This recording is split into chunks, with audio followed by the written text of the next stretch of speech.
In June 2015, when Prime Minister Modi announced India's smart city mission, it was met with a lot of excitement and a lot of skepticism. Almost 4 years later, when you step out of your homes into the urban chaos in any city of India, you're left wondering, what is really happening under the smart city mission? Well, let's find out from the man who's at the helm of affairs, Mr. Kunal Kumar, Director, Smart Cities Mission. Mr. Kumar, thank you very much for joining us and speaking to CNBC TV 18. So, how would you rate the mission right now? Would you say something's been achieved, miles to go, or would you say a lot has been achieved? Well, it all depends on how you see a mission. In fact, all depends on how you see a particular thing in life.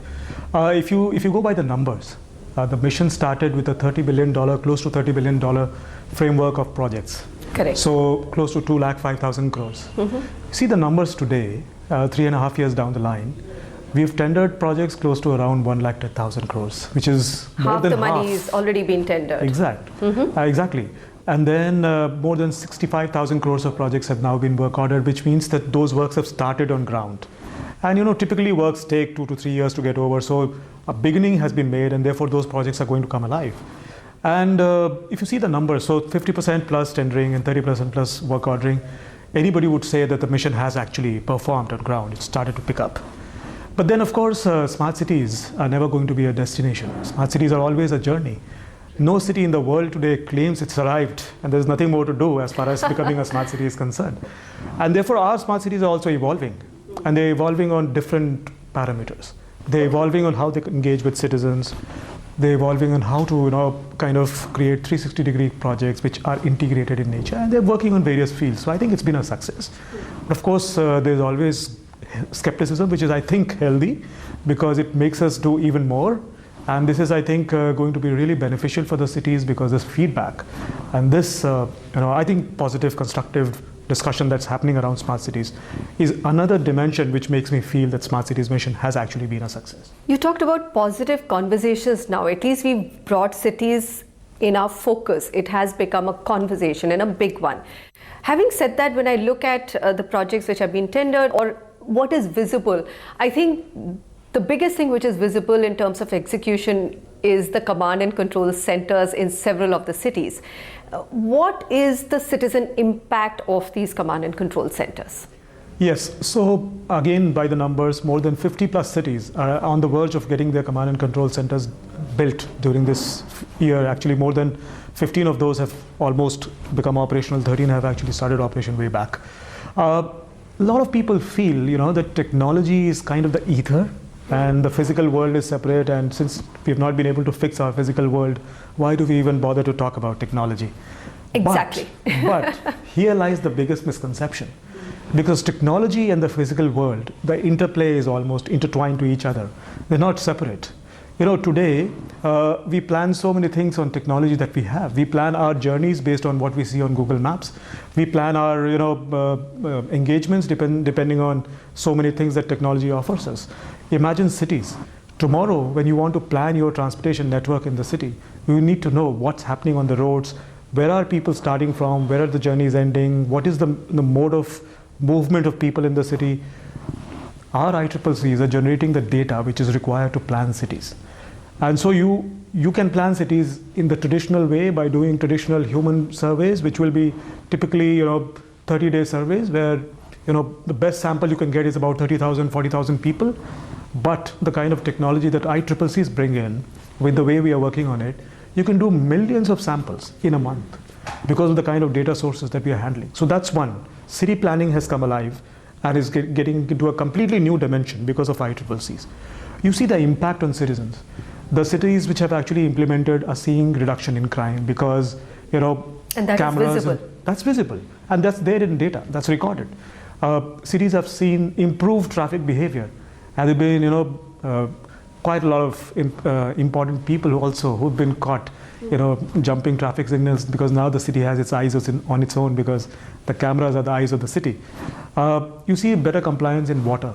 Leakages in water have gone down in many places. A general sense of security and safety, and general sense of management. For example, public transport. Where do we actually need buses to ply? Where do we actually need, street lights? Where do I need to improve my infrastructure? All these decisions are now happening in real time. You have traffic management systems where you actually are managing the flow of traffic and thereby increasing the network speed in real time. You have transport management systems as part of the ICCC, which help you manage your public transport in real time. So these are things which we have to understand, that this is not technology independent of physical. Technology, we generally tend to know about GIS. We say geographical information systems. Right. You want to improve the weather, or you want to improve the pollution level in your city. You want to improve traffic congestion. It's technology which will tell you what needs to be done, where it needs to be done, and how bad or how good the situation is. And then you can plan in the physical world. So that interplay is creating an interesting mix of city planning, improvement in civic outcomes, and planning for the future that cities are doing on sustainability, circular economy, which is of immense value. And this was just not heard about before the Smart Cities mission. No city was talking about a command control center, but now we have it functioning and showing the results on ground. So you spoke about the layer of technology over physical infrastructure and city planning as a whole, but that requires a lot of data mining. I mean, command and control centers can mine or collect huge amount of data, but how do you really use it? And I went to, let's say, the inauguration of the Bhopal Command and Control Center. I'm just wondering, do cities have the capabilities to actually mine their data, come out with analysis, and actually implement all that you spoke about? Yes, and that's the better part of the story. In fact, do you know how all these 100 smart cities now have appointed chief data officers? They have? All of these smart cities have God. data officers, and they're working actively on promoting exactly what you talked about, use of data, data culture to promote data-driven governance. That's the mandate on which these smart city data officers are working. In fact, we've worked with them actively over the last 3.5 months. The Smart Cities mission now has its own data strategy. Every city is getting into public-private alliances, which forming city data alliances. We, at the city level, at the state level, and not at all the states at the moment, some states have begun, and at the national level, are setting up what we call data observatories. And we're trying to mine all this data, put data scientists, people who have expertise in data in place to do the job for us, in the sense to give us the insights, to mine the data as per our needs. Say, for example, if you want to work on climate, you want to work on the water systems, you want to work on transport, get the right amount of data, translate that into insights, and then what we call the actionable intelligence, where the insight actually converts into action on ground. So a lot of work has gone into creating the data strategy. Now that we are 3.5 years, now we are actually going to launch what we call the data challenge. And all the cities, so there's a sub-challenge within the Smart Cities mission. The Smart Cities mission, by the way, has grown through competition. It's never been a selection. So data challenge also is a kind of a competition between these cities, of course, healthy competition, to see who is doing what on data. And this data challenge is due for launch in a couple of weeks. And then the cities will then compete with each other to create the best alignments, best alliances, best institutional infrastructure, and the best use of data going forward. So we are working on the foundations of data. It's not about getting an ICCC, having loads of data, and then not knowing what to do with it. Absolutely, that was a big concern. Is the biggest thing that we have put in place.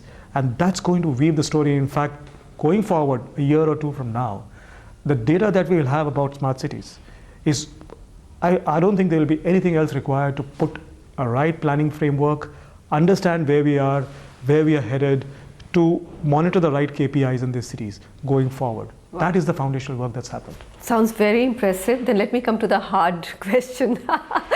Fantastic to see those command and control centers. Really, I mean, in smaller cities, they are the biggest wow factor. Having said that, let's also come to the physical infrastructure and some of the other aspects we were also meant to include in smart cities, whether it's smart roads, smart transportation, solar. I've seen the numbers in terms of investments there. They've been lesser, projects have been lower. Is it because these are larger city projects? They also have to, go hand in hand with Amrut, which is another mission of the Ministry of Urban Development. What's the story there? Yeah, so these numbers are lesser because most of these numbers are getting captured in Amrut and solid waste management, as in Swachh Bharat mission. So we need not capture those numbers here because they're getting captured in the other missions, but those works are also happening in these cities. And especially in smart cities, we're looking at what we call the smarter ways of doing these things. So if, for example, you're doing water systems, a traditional water system won't really have the right sensors and the right command and control centers for them to, to be able to monitor where the leakages are happening, what kind of water system governance is required. So that is happening through the smart cities in a big way, and that's probably not the bigger numbers, because if you do a water supply system, if you spend 100 crores, maybe 5 crores of it will be this the smart part of it, but that actually helps you leverage and bring cost effectiveness and get the maximum output from this 100 crores. Of the 95 which is going into probably the Amrit. Exactly. Okay. So convergence between Amrit, Swachh Bharat, PMAY and Smart Cities mission has been one of the main points of work, where we are trying to bring all the benefits of all the missions, club them together in one single project. That's how this is happening. And by the way, no cities were working on solar before the Smart Cities mission. I have very little, like few examples. Now more than a quarter of the smart cities are actually working on smart solar. In fact, Diu has now become the first city to actually use all daytime energy only through solar. Mm-hmm. And Vizag, Bhopal, all of these are planning big floating or big solar plants for. And by the way, the smart cities are trying. That's the larger goal, that at least 10% of our energy needs in the cities should come from solar energy. Mm-hmm. Then water, of course, a lot of smart elements are getting added into water. Wastewater management is another area. Stormwater drainage is another area of work. So don't go by the numbers specifically in one mission. If you look at the city as a whole, when all the missions are captured, these are key areas of work. And let me tell you, in fact, a lot of people think unless you fix wastewater, how do you talk about a smart city? One, the technology, physical interplay has to be understood. And the second, work is happening in that area, big time. Okay. When you're saying work is happening in that area big time, now there are 100 of these cities, right? There were these lighthouse cities, the first batch, and then the others kept getting added in the second round and the third round. Can you pick some of the cities which you are using as an example for others to follow and are saying that, look, these guys have got it right? I wouldn't want to pick up specific cities, but I would say that cities in Gujarat, some cities in Maharashtra, some cities, in fact, the cities in Andhra Pradesh have done fairly well. Mm-hmm. Cities in Madhya Pradesh have done well. The couple of cities even in the northeast, for example, I should name this city, Namchi. It's a small 20,000 people city. Mm. It's doing fantastic work. Most of the cities in northeast are now picking up. Karnataka and Tamil Nadu as a bunch. Karnataka has 7 cities and Tamil Nadu has 11. In fact, Tamil Nadu has the highest number of cities. These two have picked up in the last year or so phenomenally. You can see the work that's happening. In fact, Tamil Nadu, all the cities have come together to make a cloud-based command and control center. So 11 of them have worked together to reduce costs and leverage the strengths of each of the cities to create one single cloud and command control center. Then Karnataka, of course, a lot of cities have taken interest. So there are stories all over the country. Now cities in UP, Himachal, Punjab, they're also moving up. In fact, Jammu, Srinagar and Jammu were late to start. So these are the cities which now need to actually catch up. And in fact, Banaras is one example in UP. I was going to come to Varanasi. Yes, which has actually done extremely well in this cohort of cities also. So there are good examples everywhere across the country. They were a bit late though. I mean, I think northern cities were slightly late in catching up. But having said that, let's come to Varanasi, because there's a lot of interest ahead of the elections in that city. And I think the bigger goal there is, at the most defined goal, is to make it zero emissions or discharge into the river Ganga. And that is supposed to be accomplished in this year, 2019. You think they're on the way, on the road to doing it? In fact, what they're saying is March 2020, by the way. Okay. It's March 2020 and they're easily on the way. Varanasi has done a lot of work in water supply and wastewater management in itself through the Smart Cities mission and Amrit projects, convergence again. But overall, that entire area is moving towards clean Ganga mission by March 2020. And Varanasi is actually led on technology also. In fact, their command and control center is up and running. Of course, not inaugurated. It's due to be inaugurated, I think, in the next a couple of weeks. So that's the first one going live in that part of course, Allahabad has already gone live. In fact, I should mention that because Kumbh is getting monitored by the Right Command and now. Control Center. Very interesting to see what data comes out of that, though. Yeah, exactly. That's a phenomenal thing. And in fact, the management of the Kumbh has become so easy because the city could manage the smart city center just before the Kumbh came up. So Varanasi is doing definitely very well, both on technology and the physical sectors that matter most to citizens like water, wastewater, roads. It's doing very well in that. The other big criticism when we started off on this mission was that, look, smart city is a very area-based development, right? And how do you just see development in one area? How do you actually replicate it to benefit the entire city? Niti Aayog recently has come out with a report to say, how do you scale this ABD model to the rest of the city? Any thoughts on that front? Yeah, so cities are now actually starting to evolve different kinds of frameworks. So for example, if you see the entire mission, as I said, it's close to 205,000 crores. Almost 20% of that is getting financed through what we call the public-private partnerships. And that's an interesting model. If you see some of the cities, in fact, Bhopal or maybe the cities who have actually done really well, they are coming out with replicable PPP frameworks of how to do developments in one city and carry it to the other city. Then, of course, a lot of policy. For example, how do you deal with land? How can you maximize the value you can get of land to finance projects? Value capture finance in itself. Transport-oriented development. This is another area where cities are Has TOD and VCF taken off? I mean, Yes. both transport-oriented development and value capture financing. These are sitting ducks when it comes to earning revenues and making cities self-sustainable. But are we not slow on that front, or? No, exactly. Depends on how you look at it.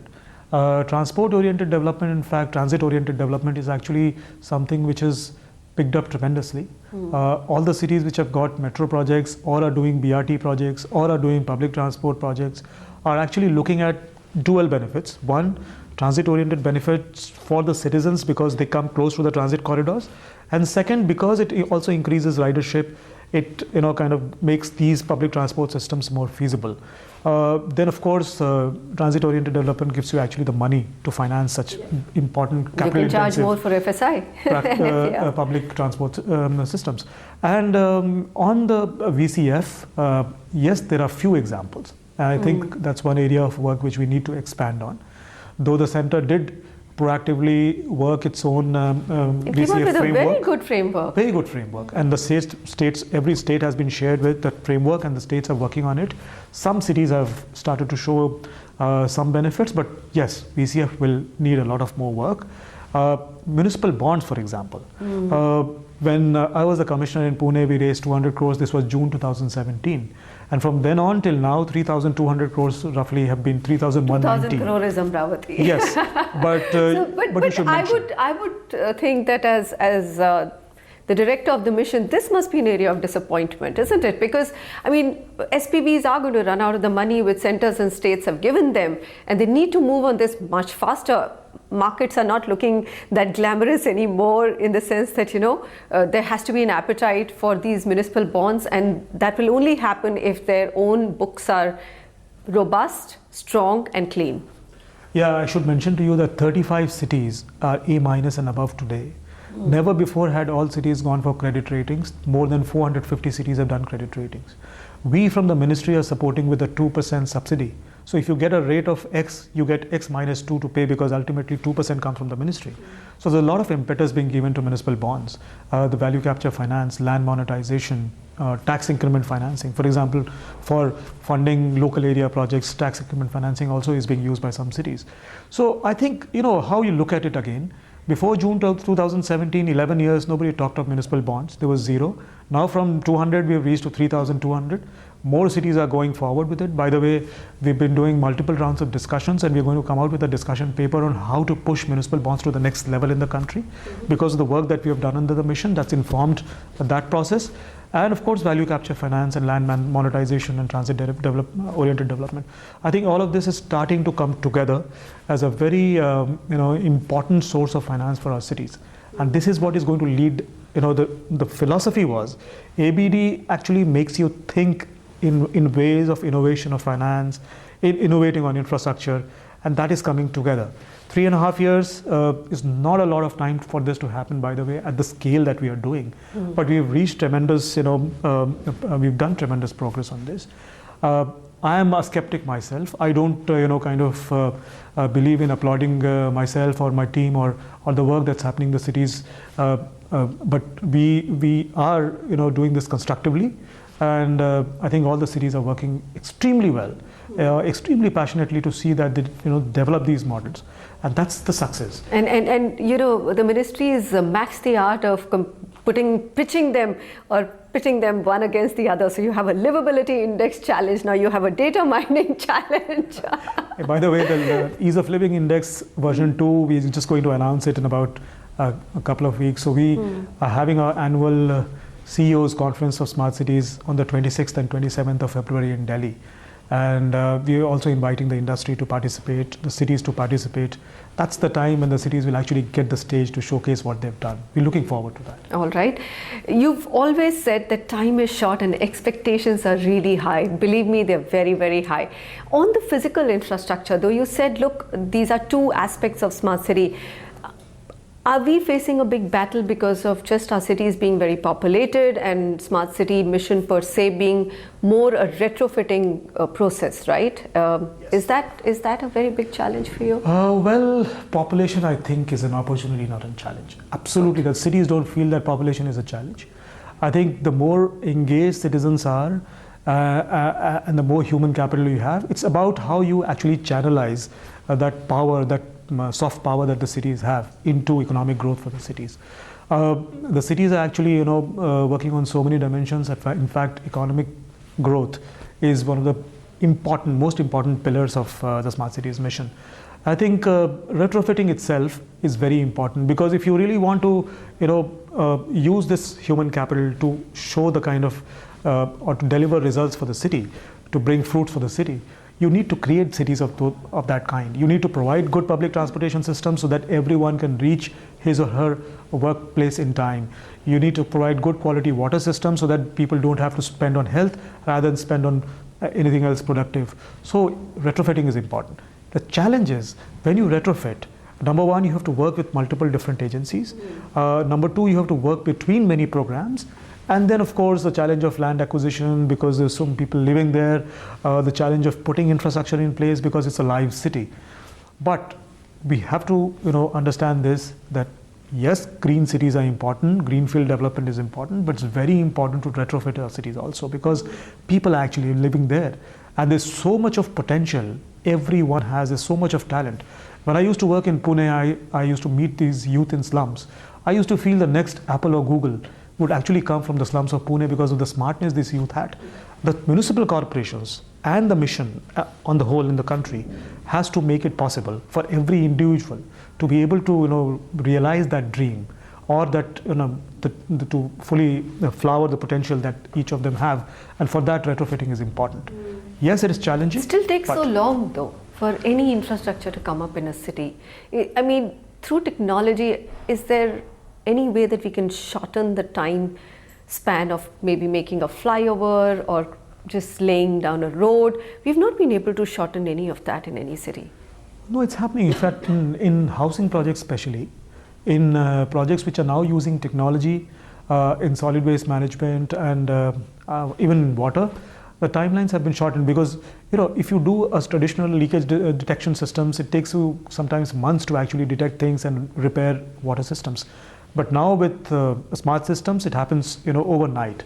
Those benefits will keep coming. But yes, when you put a capital intensive physical infrastructure in place, it does take the time it is bound to take. Final question. What are the challenges that you face and you think cities have to be very aware of as they go forward? They're not going to run out of money, you believe, that they will get their financing right, and anything else? So the first challenge, of course, is yes, they need to keep engaging with their citizens. It's not a one-way street where citizens gave you some feedback and then you started projects and it's all over with citizens. This continuous dialogue, and of course use of technology also to create connected communities. Then of course, how do you converge? How do you look at the world as a potential source of knowledge? How do you use the world to kind of use your data and get the best technologies. How do you engage with stakeholders both inside and outside the city is going to be tremendously useful. Building partnerships. Then of course finance, and finance is something that we need to really push the pedal on. And some cities are showing the way. Cities have started to evolve, but a lot of work needs to be done. Then of course the challenge is also in meeting the expectations, and we have to be very conscious of the fact that people will have expectations.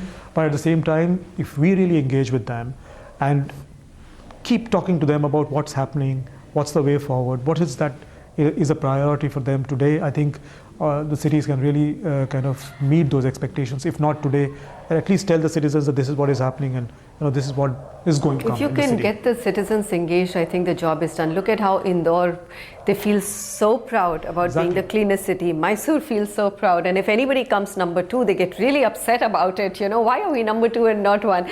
Kunal Kumar, this is a wonderful initiative. I know it's a hard and long journey, but all the very best, and thank you so much for speaking with CNBC TV. Thank you so much. It's been a pleasure.